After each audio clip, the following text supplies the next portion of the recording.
Thank you, Jalene, for coming and speaking with us tonight, or this afternoon, actually. It was nice seeing you last year at the national meeting. For those of you that didn't meet Jalene, she is the Desmond Lee Professor in Botanical Studies at the Department of Biology at the University of Missouri, St. Louis, in collaboration with the Missouri Botanical Garden, and a faculty affiliate with the Whitney R. Harris World Ecology Center at UMSL. Dr. LaMontagne is a forest ecologist, macro system biologist, and global change ecologist. With global warming and all the things that everyone's complaining about, that must be keeping you really busy. Um, he also has broad interests in patterns and environmental drivers of synchrony and variability over space and time, and a specific focus on tree reproduction, mass seeding in particular, primarily in conifer trees. Dr. LaMontagne received her Bachelor of Science in Ecology and Master's in Conservation Ecology at the University of Calgary, and her PhD in Environmental Biology and Ecology at the University of Alberta. She has been studying mass seeding for nearly 25 years, and before moving to St. Louis and Mobot, she was faculty member at the Department of Biological Sciences at DePaul University in Chicago.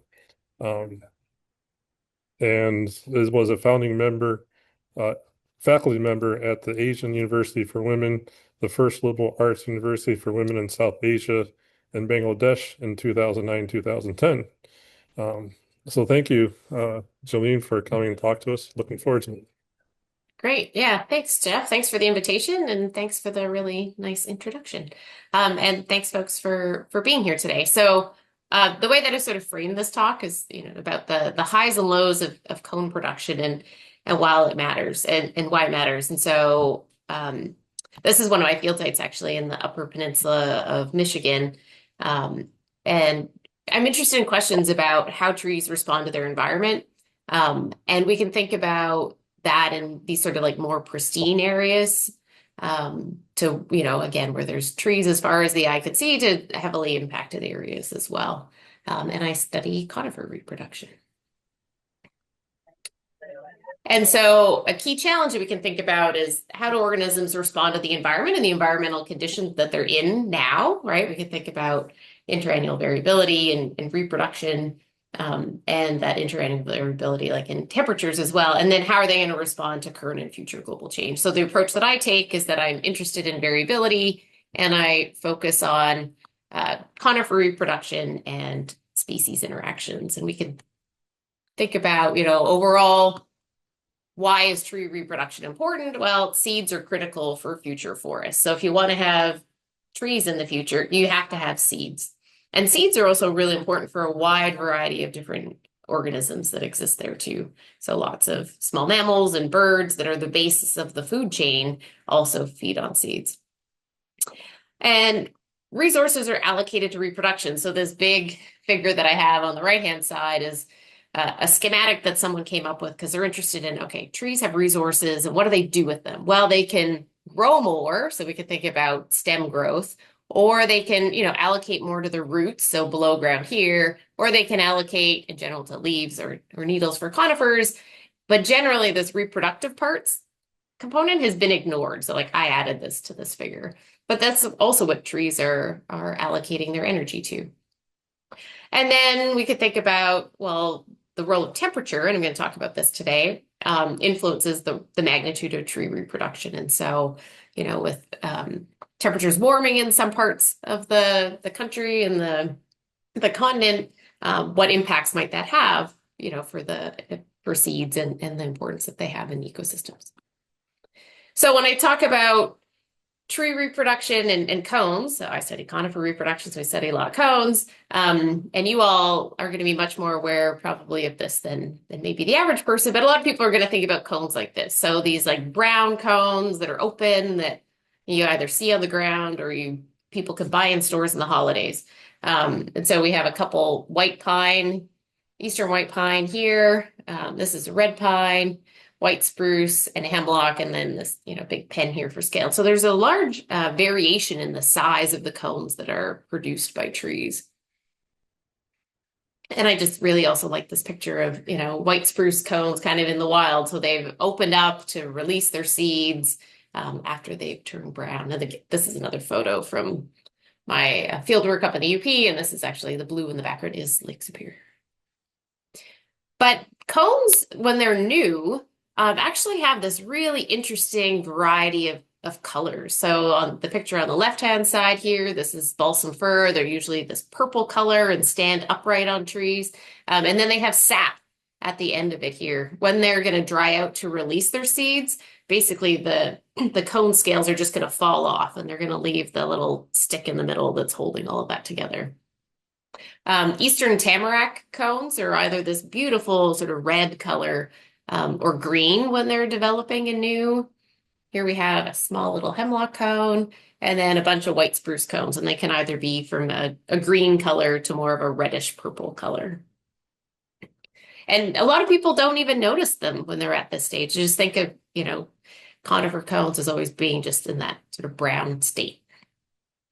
This is a balsam fir tree when it has a number of cones on it. So you could see sort of more of the light just shining off of the sap that's here. And they're usually pretty tightly bundled at the top, although not always. This is a white pine tree during one of these large reproductive events. And again, you just like see all the cones that are here, but also last year, at least I'm in St. Louis and in the area here, all the white pine trees, even though this isn't part of their native range, were masting. And you can actually just see it based on how much lower the branches on the trees are hanging compared to normal. And then this is a white spruce tree that had cones almost all the way to the ground with me standing there. And when we think about these cones, so here's a fresh green white spruce cone, and then obviously a dried one. And cones are made up of scales. And so each of these we call a scale. And then at the base of each scale, there's room for 2 seeds. And those seeds actually have wings attached. So they're dispersed by the wind. And here's looking at a white pine cone, obviously after it's opened and released its seed, but they're just so really pretty when you look at them, and you can see the remnants of the marks left behind by the indentations here of the seeds, and then these wings as well. And during some of the large reproductive events, this is a white spruce tree, the tops of them. So after those green or sort of reddish cones are opening in the fall, and they'll release those seeds. So they'll look like this. And during large reproductive events, almost as far as the eye can see, it'll look like that. And I've done some work with some collaborators, and we can actually detect these in some places using satellite imagery, which is pretty interesting. So I study this phenomenon called mass seeding, and it's defined as the synchronous production of highly variable seed crops over time by a population of perennial plants. So this is a data set showing white spruce reproduction. This is almost 30 years here on the x-axis of the graph. And this is the average number of cones per tree on the y-axis. And what I want you to see from this graph is that most years there's actually pretty low reproduction. And then every once in a while, there's this enormous pulse of reproduction that occurs. And those are what we would call these massed years or mass seeding events, when the trees are looking like this photo that I showed you. That's over here on the right-hand side. And this is a common pattern in a wide variety of different conifer trees. So this is some data on sugar pine. So again, you see these pulses of reproduction. Douglas fir is here, and then white spruce is here. And there are certainly differences in, depending on the species. In particular, the pines tend to have lower variability from year to year compared to some of the other species, because from the time so trees have buds, and those buds at some point are going to take one of 2 paths. They're going to differentiate to either be vegetative buds, so that would mean that bud will end up being needles, or it'll end up being reproductive structures, so pollen cones or seed cones.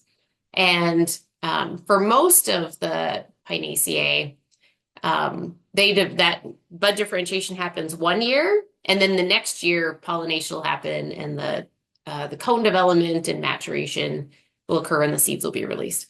But in the genus Pinus, that actually happens across 3 years. So because of that, there's more things that can happen in the environment.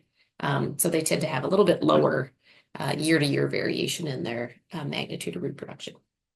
Anyway, but it's really common across different species of conifers and lots of other species of trees as well. So really, there's a lot of studies that have been done on acorn production in oaks.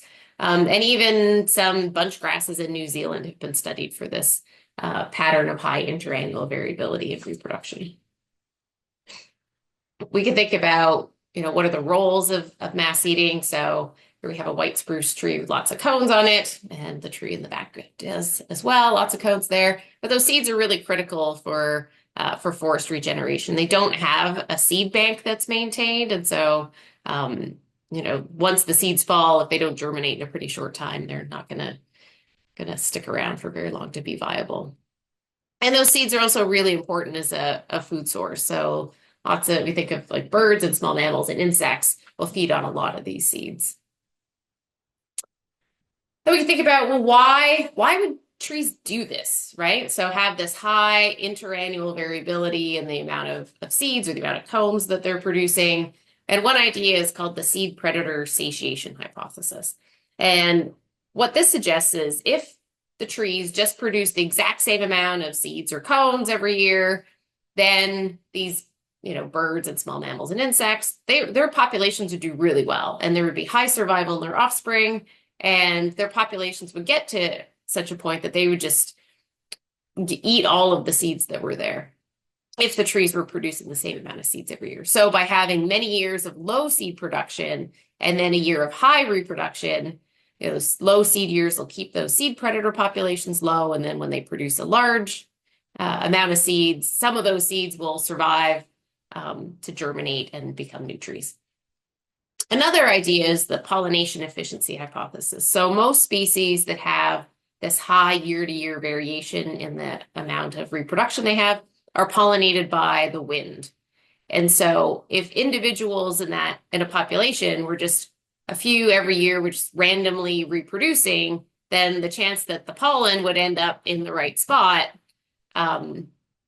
is probably pretty low. So if many individuals in a population were investing heavily in reproduction at the same time, then you'd get better pollination and better seeds. And this picture is actually showing, these are white spruce seed cones, but when they're ready to receive pollen, so they're open at this stage for that pollen to get deposited.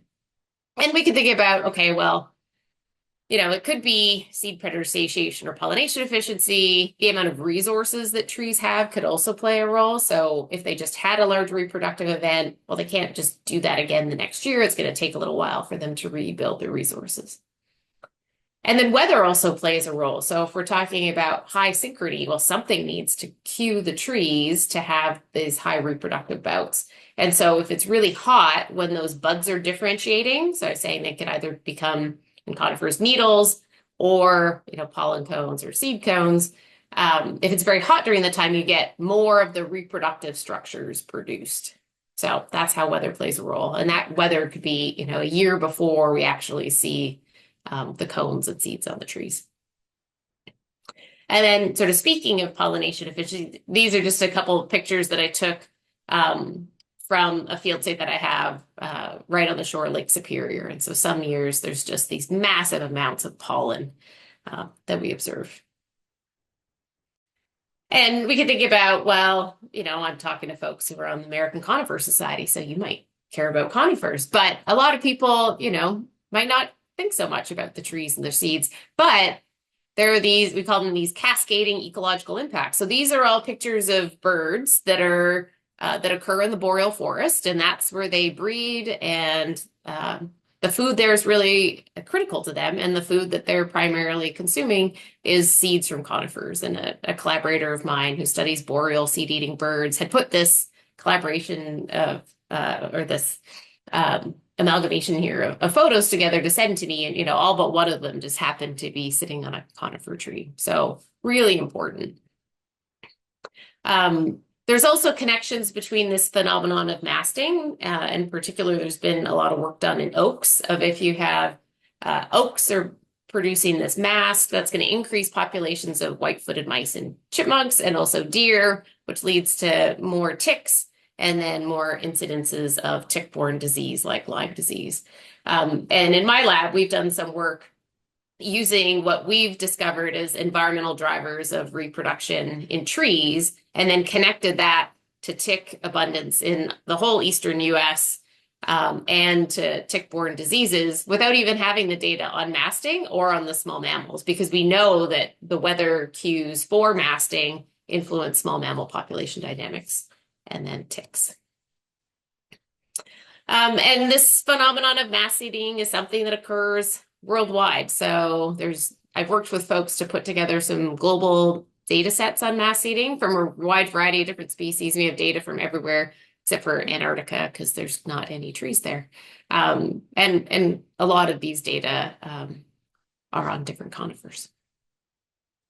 And so the focus of the research that we do in my lab is what are the patterns of mass seeding over time and space, what causes it, and how may tree reproduction potentially change in the future. And so some of the research that I do, we're interested in, what's going on between individuals within sites at the site level, and then building all the way up to the continental scale. So when we talk about, Jeff mentioned in introduction that, I consider myself a macro systems ecologist, and that's where we're moving from like subcontinental to continental scale, and what patterns do we see that emerge that we wouldn't see if we were just studying things at a more local scale. So I've been studying mass seeding for a long time, and a long time ago, I noticed something. So I told you this definition of mass seeding is this synchronous production of highly variable seed crops over time by a population of perennial plants, and all these reasons why it's expected that individuals should be very synchronous.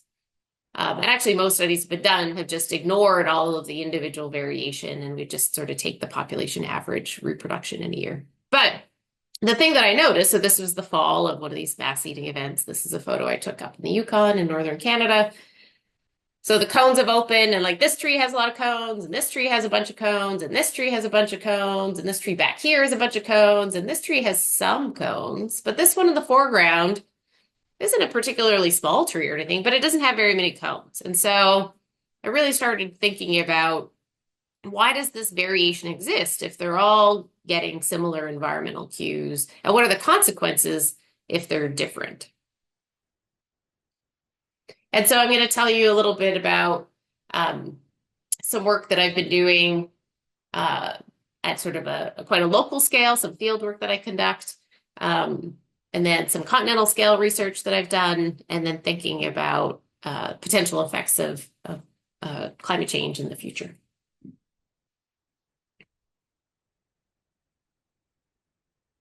So a lot of the research that I do, although not exclusively, but a lot of it is on white spruce. So this is a dominant species across the boreal forest, with those seeds being important as for food, and also the seeds being really important for forest regeneration, and even thinking, in the last few years, the amount of wildfire that's been happening in the boreal, and also, you could extend that to a lot of the US as well.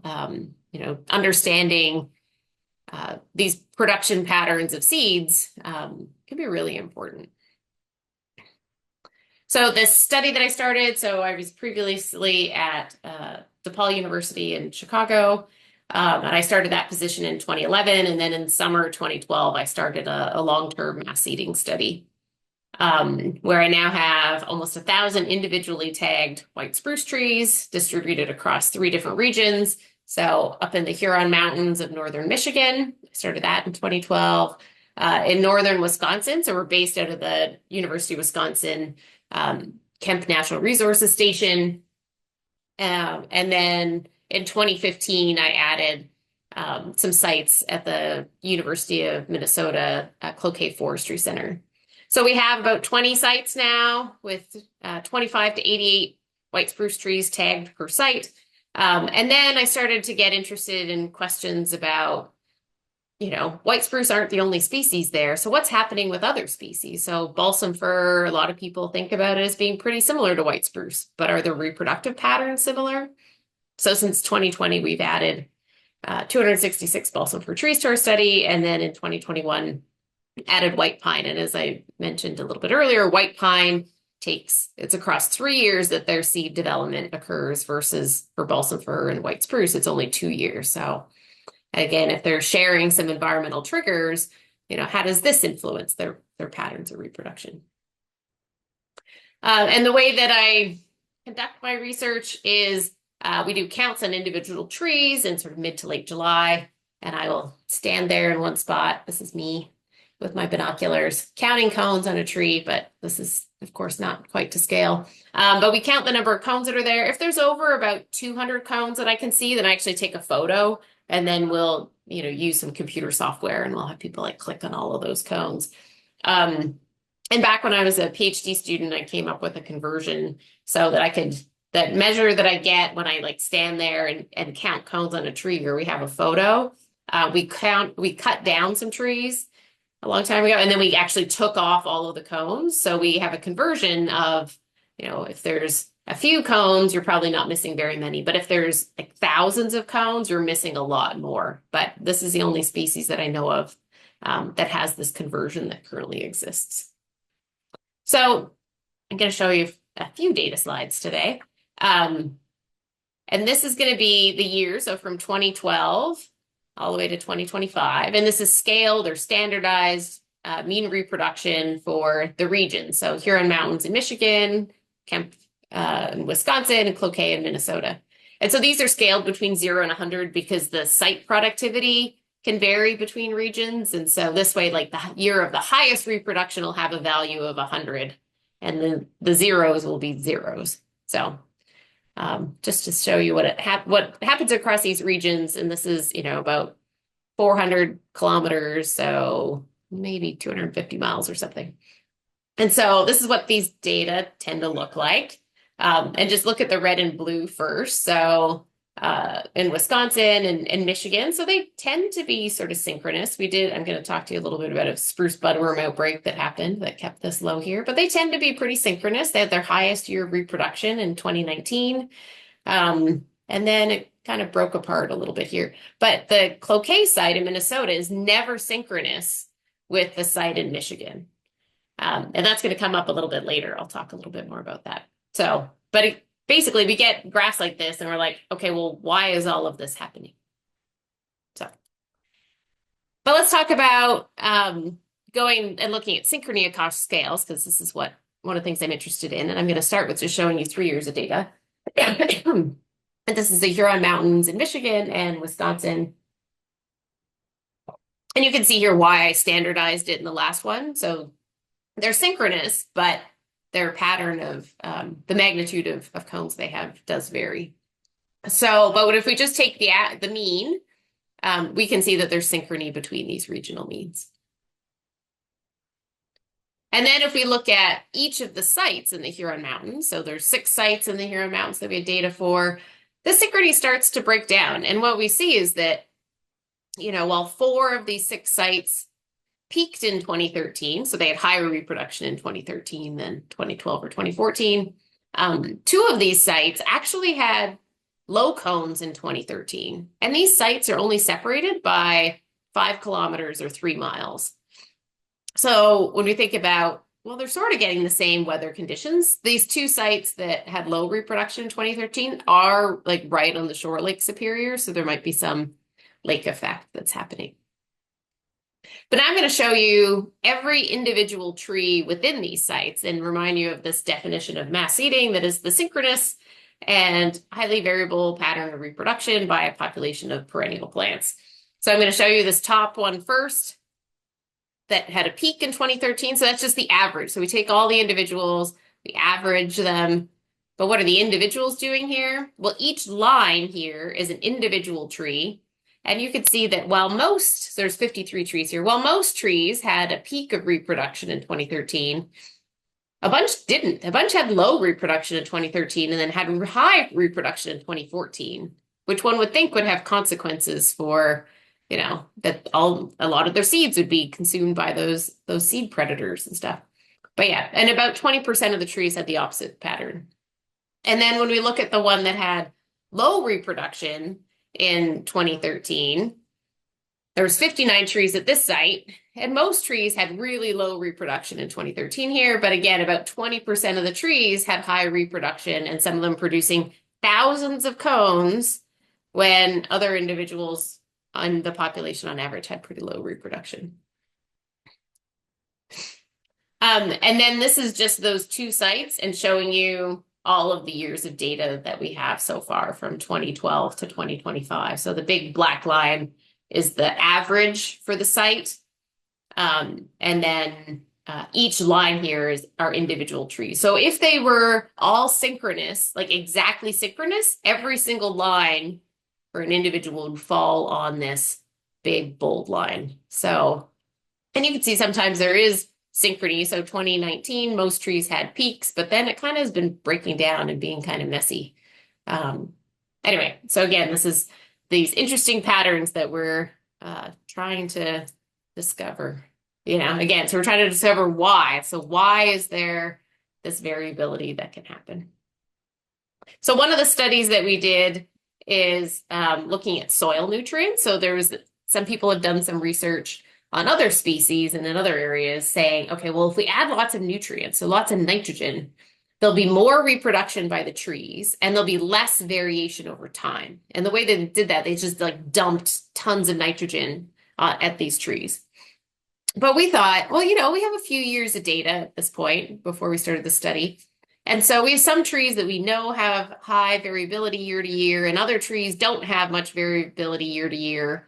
And basically for that variability, we calculate like what's the average, and then we have a measure of the year to year variation. And then we could say, okay, what's that year to year variation sort of divided by the mean is the metric that we come up with. But anyway, so we took 110 trees that had this range of variation. We put out these probes.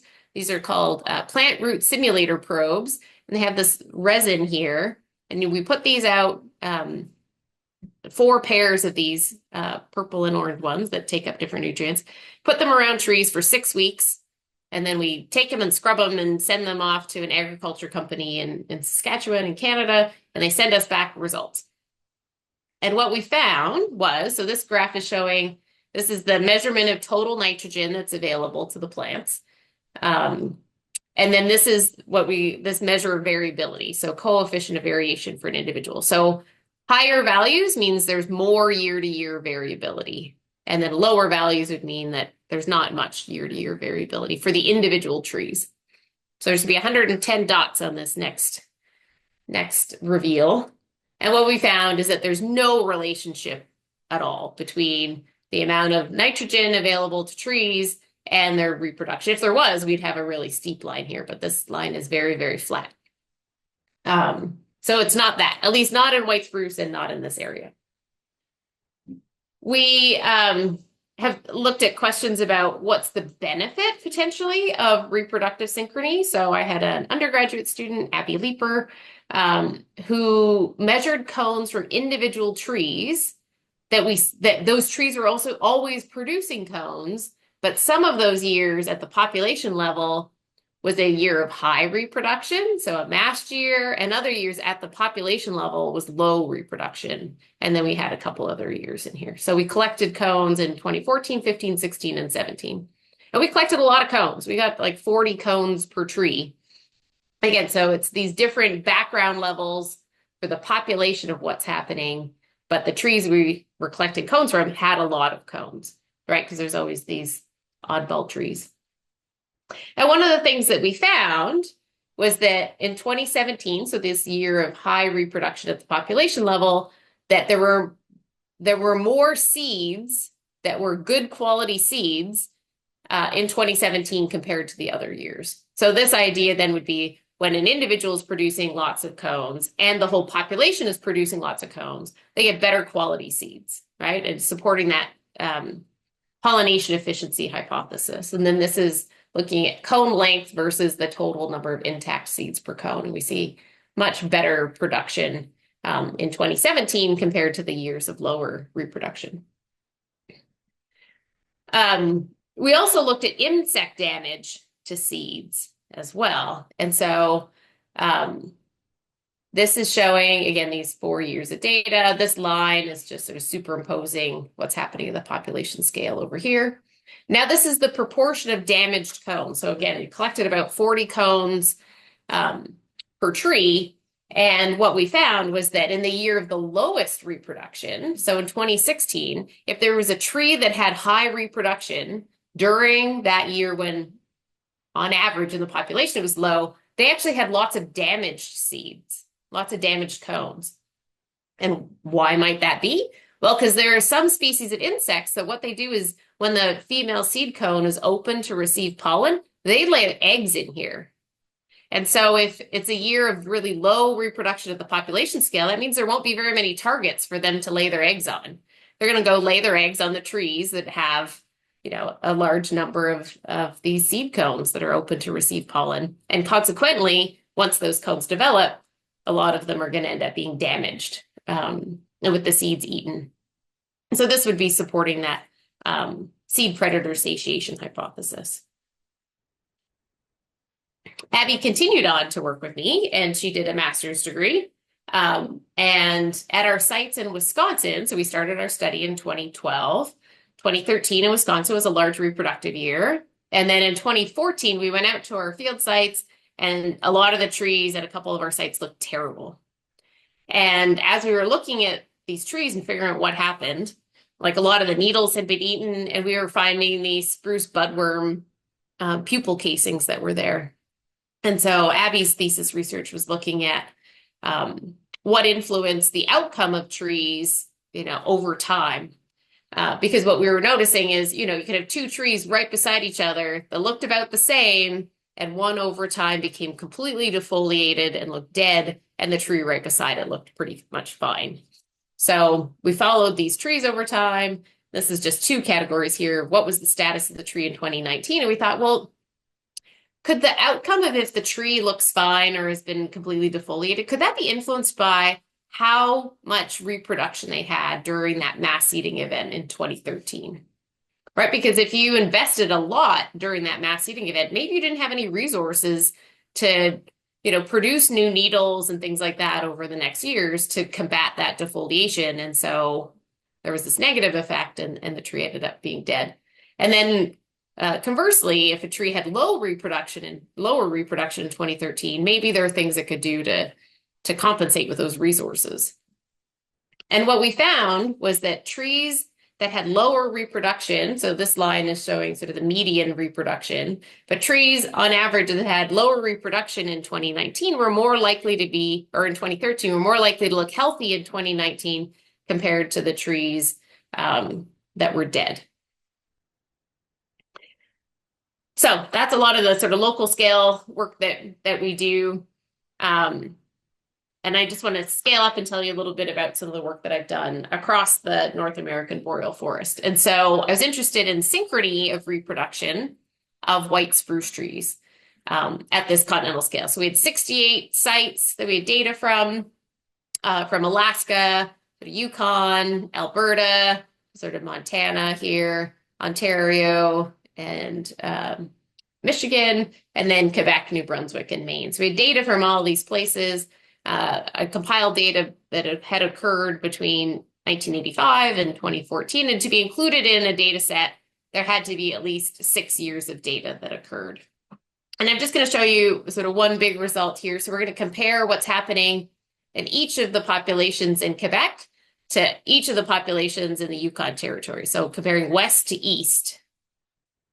So this is the year of data collection on our x-axis here, and then the standardized reproduction sort of between 0 and 100. Now, each line is going to show you an individual site, and sites in Yukon Territory are going to be orange, and sites from Quebec are going to be blue. And the big takeaway I want you to get from this is that if there's big peaks happening in the Yukon, they're not happening in the same year in Quebec, right? So it happened in the Yukon, and then Quebec, Yukon, Quebec, on and on and on. But they're not happening generally at the same time. That's the idea. And so we call this term sort of an ecological dipole. So you have these opposite things happening in different parts of the continent. And one thing that I can show you is data from 2006, if I make a map and said, okay, if it's in red, then they were having one of these large reproductive events.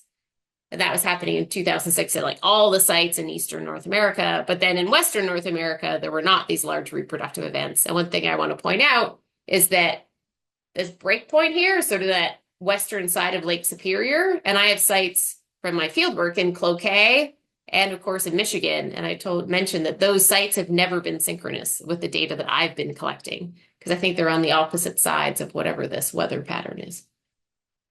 But this variation in these patterns can be influenced by temperature. So this is July temperature in 2005 minus 2004. And I'm doing this because if it was hot in 2004, then they already got that cue to reproduce. And so they can't then again do it in 2005. So in 2005, here's our scale here. This is degrees Celsius. It was colder in 2005 than in 2004 up in the West. And we have, quite low reproduction happening. But in the East, generally, it was a lot hotter in 2005 than it was in 2004. And we see lots of reproduction that was happening there. So we can see these patterns at a continental scale. So when I approach my research, I think about, it's taken as sort of a given that mass seeding is the synchronous and highly variable production of seed crops, because that's literally the definition for masting. But when we look at these really broad continental scales, we can see this asynchrony or even anti-synchrony of opposite things happening that we wouldn't know if we just did local studies. And then even at more local scales, about 5 kilometers, we see that synchrony can break down, and even that there's considerable variation within sites. And so my lab is interested in studying the causes and consequences of that variation. And just to bring it back also to this picture of, when there's a large reproductive event happening one year, like the next year, there's actually very low reproduction.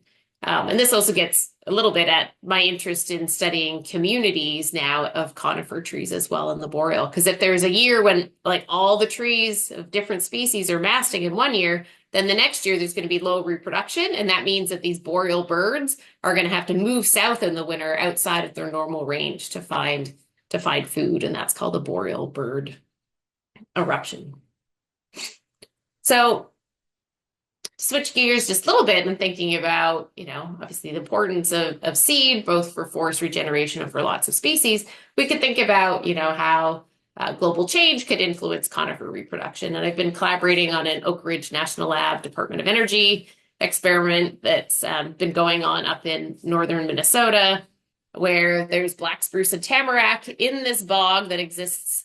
And then they built these big chambers, they're open top chambers, that have trees. You can see they're actually like full-size trees, mature trees inside of here.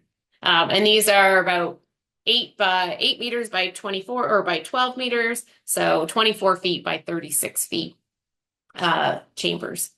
And in these chambers, there's 5 different temperature treatments. So from no added heat to plus 9 degrees Celsius, or that's about 15 degrees Fahrenheit above ambient, that's been happening every day for 10 years. So it started in 2015 and the experimental treatments concluded December 31st of 2025.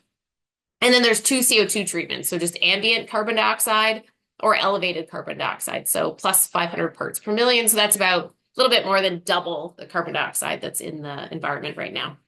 So there's 5 different temperature treatments. There's a set of those with ambient carbon dioxide and elevated carbon dioxide. And so we went and counted more cones. They have some sort of control things that aren't in chambers, so we also count those. This says, welcome to a warmer future, plus 9 degrees Celsius, elevated CO2. And we collected some cones as well. So there's these boardwalks, so we can use ladders and stuff in the field. And I'm going to just show you one table for results here.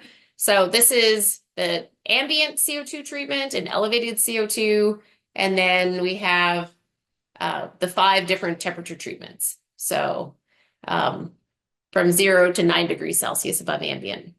And what we see is that, and again, I want to remind you, in 2015, like fall of 2015, the CO2 was turned on. Sort of late summer of 2016, the CO2 was turned on. So temperature 2015, CO2 in 2016. And what we found is that this is just the average number of cones per tree. And black spruce don't produce as many cones as when I was talking about white spruce. But they do tend to produce something every year. So in 2017, there isn't much going on. But once we get to 2018, we see that there is much higher reproduction in the elevated CO2 treatments than there is compared to the ambient, but not at +9 degrees Celsius. So there's actually quite low reproduction here.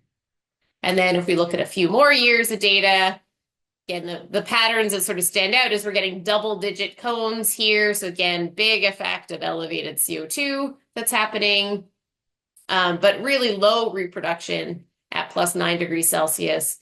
And actually an ambient cone or an ambient conditions with +9, there was no reproduction that actually occurred across a number of years. So not a big temperature effect, except if it's really warm is what we were finding. We did collect cones and have looked at some effects on cone size. And what we were seeing here is that these are tamarack cones, and we have no treatment, +2.25 degrees Celsius elevated CO2, and then up to +9 degrees Celsius in elevated CO2. And one thing that you see is that the cones are huge. So tamarack, like black spruce, did not have very many cones in elevated CO2 at +9, but the cones they had were huge. And one thing that I thought was really interesting is that for black spruce at +9 elevated CO2, their cones are huge, but they had their big cones had more scales than the cones at other treatments. So that meant that they had more seeds, not as many to compensate, obviously, for that they had so few cones. But for tamarack, what we found is that, these are huge cones, but they had the same number of scales as these other treatments, but their seeds were huge. So here we have these two different species that are responding to these environmental triggers differently. So what are we finding? While there's a variety of predictions of what might happen in the future with global change, we found that there's this impact of elevated CO2, but when there's high degrees of warming, that there's actually negative consequences on reproduction. And when we think about, the amount of warming that's happened in some regions of the boreal, that could be a concern. And then thinking about the large consequences that there could be, both for the amount of seeds that are produced, again, thinking about wildfire and just extreme weather events also that are happening now, and also as food for a wide variety of different species. And then a little bit of other work that we have going on in the lab now. We're interested in the role of genetics on individual variation. So when I showed you how much variation there is across individuals at our sites up in northern Michigan, how much of that might be controlled by genetics. So this is us with a 50-foot telescopic pole trying to get some vegetation samples. We're also looking at seedling regeneration. So, at our sites, there could be tens of thousands of cones produced by some tree some years, and they have lots and lots of seeds, but we don't just see, blankets of seedlings everywhere. And so thinking about where we do our work that's sort of in this boreal temperate ecotown, they call this transition zone, will the future forest look similar to what it does now? And then these questions about synchrony across multiple species. And there are ways that you could help. So I have a cone counters project called Cone Counters Light and iNaturalist project. And I had stickers if you were at the meeting back in June. And what we're asking folks to do is to count cones on trees near you. And so far we've had about 350 observations of 29 different species. This map is showing all of them. And if you have the app, all it asks you to do, it's pretty simple for Cone Counters Light. So it just says, what year is it? So it would be the year of the new cone. So now we're in 2026. So later this summer it'd be 2026. And then it just says cone count. Select a category for the number of new cones, right? So we're interested in these like purple and green and red cones. And so those categories are just 0 to 2, 3 to 10, 11 to 100, 101 to 1,000, 1,001 to 10,000, or greater than 10,000. You just pick one, and that's it. from standing there, what can you see? There is an optional if someone wants to estimate. So sometimes what I would do is if there's a lot of cones on a tree, I'll kind of count like a group of 25, and then I'll estimate like, okay, how many groups of 25 are on that tree? Because then we might know like, oh, there's closer to 200 or closer to 900, but that's all. People could put in diameter or circumference if they wanted to, but that's not needed. So really it's just what year is it? What category is it? And then we ask folks to take a picture of the whole tree and then a picture of the part of the tree that has reproductive structures on it. And with that, that's all I have. And I'd like to thank all of the support that I've had from different funders over the years. And thanks for your attention. I'd be happy to answer questions. That was great. Thank you. That was, I can't believe they have greenhouses basically built in the middle of the forest. That is like so wild. Yes. Oh my goodness. Yeah. It's a pretty neat experiment, right? And obviously nothing that I could ever afford to do. So it's pretty nice that it exists. I mean, that's right out of NASA, like moon landing kind of stuff right there. Yeah. Oh, Yeah. George had a few questions. He was wondering, are there other people counting other species? Like deciduous species and stuff like that. Yeah, so there is a group of probably, I would say worldwide, there's probably like experts on mass eating. There's probably about 30 of us across a wide variety of different species. So there's a colleague of mine who he has a very long standing project that's been going on in California on oak trees. And he's studying a number of different species. There's also some areas they're called these long-term ecological research sites. So there's one H.J. Andrews experimental forest in Oregon that they have over 50 years of data. So someone started doing cone counts on individual trees then. And up in Alaska, they have these seed traps. So they're not counting cones on trees, but they're collecting whatever shows up in seed traps. But there aren't very many data sets where people are actually counting cones or reproductive structures on trees. But there's a handful of us that do for sure. Oh wow. There was Yeah. we gave a conservation grant, I don't know, 5 or 6 years ago to a group out of Las Vegas that was counting seedlings. Um, Ah, and that was pretty cool. They did the same thing you had with the 4x4 PVC. oh yeah, Home Depot special. Yeah. Yeah. Well, it's easy to hike with, so I mean that's pretty sweet. Um, Yes. yeah, very cool. And thank you for posting that link. Sure. Uh, Yeah. uh, George had a lot of questions about different kinds of additional research ideas. Mm. Hmm. I don't know if you might want to Yeah, open I can see the chat. Yeah. yeah. Do I have Um, data for masking Serratus species? So there's not great data for Serratus species that exist. Yeah, and black spruce or semi-serratinous, sort of for whatever that's worth. We're just starting a project right now looking at jack pine, but it's not intended to be a long-term study. One thing that we do find, so for the data that exists for serratinous species, that they have much lower interannual variability. And I think it's because what I was saying, like for white spruce, they do not have a seed bank. For serratinous species, they have the seed bank. So they produce these cones that then are just, up there, sort of waiting for wildfire to happen. And so I think in part due to that, they have less variability from year to year. But I can't think of many of those data sets off the top of my head that exist. cool. I'm just going to sort of go through these questions. Lake effect. Yeah, so one thing I was thinking about with the lake effect is in particular with Lake Superior, and I don't know the answers to this yet, is so bud differentiation tends to happen in July, but then also things like pollination, it's probably closer to May or June up in that area. And if there's like really late ice on the lake, that could change the temperature that's there. And so it could affect, just a lot of those local weather dynamics that are happening. There are some climatologists who've done some work up in the Huron Mountains, and they have some weather stations close to the lake and also pretty close to where our inland sites are.